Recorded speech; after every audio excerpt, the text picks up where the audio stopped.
Сәлеметсіздер ме, қымбатты достар. Бүгін бізде 59-шы сабақ. Сабақтың тақырыбы екен 3, оказывается 3.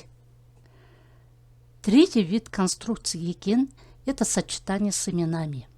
Екен может присоединяться к существительному, прилагательному, местоимению, числительному, наречию, к модальным словам. Читаю примеры. Оқушы екен, оказывается ученик. Қымбат екен, оказывается дорого. Ол екен, оказывается он. 8 екен, оказывается 8. Терең екен, оказывается глубоко. Керек екен, оказывается нужно. Жіктелуі, спряжение. Мен алыс екенмін. Сен алыс екенсің. Сіз алыс екенсіз. Ол алыс екен.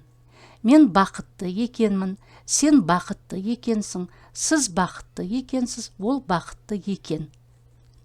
Я, оказывается, далеко. Ты, оказывается, далеко. Вы, оказывается, далеко. Он, оказывается, далеко. Я, оказывается, счастливый. Ты, оказывается, счастливый. Вы, оказывается, счастливый. Он, оказывается, счастливый. Көпше түрінің жіктелуі, спряжение множественного числа. Біз көп екенбіз, сендер көп екенсіңдер, сіздер көп екенсіздер, олар көп екен. Нас оказывается много, вас оказывается много, вас оказывается много, их оказывается много. Прочитаем примеры. Оның балалары студент екен. Оказывается, его дети студенты. Ауыл қалаға жақын екен. Оказывается, аул близко расположен к городу. Или оказывается, аул близко к городу. Ауыл тұрғындарының малдары көп екен. Оказывается, у жителей аула много скота. Олар отбасында жетеу екен. Оказывается, их 7 в семье. Примеры диалогов.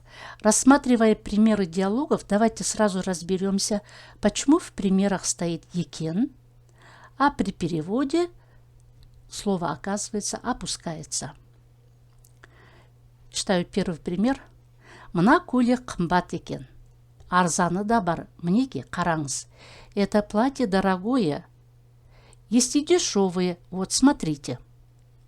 Здесь приведена ситуация в магазине. Почему тут используется екен? Потому что покупатель сначала узнает цены, потом говорит, оказывается, дорого. Но при переводе на русский язык екен лучше не переводить. Все понятно по контексту.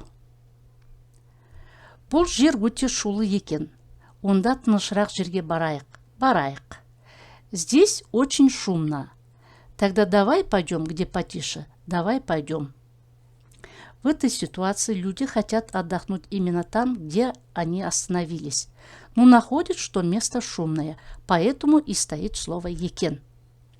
Но именно в этом диалоге я вижу или оказывается можно оставить. Они не искажают мысль говорящего, а наоборот точно передают смысловой оттенок предложения, но можно и опустить, так как все понятно. Мына зат үй шаруашылығына керек екен. Я өте пайдалы. Алыңыз, өкінбейсіз. Этот предмет нужен для домашнего хозяйства. Да, очень полезный. Берите, не пожалеете. В данном примере екен использован потому, что покупатель обнаруживает среди большого количества товаров предмет, полезный для дома. Но здесь при переводе слово можно опустить. Дорогие друзья, если вам понравился урок, ставьте лайк, подпишитесь и оставляйте комментарии. Заранее благодарю вас.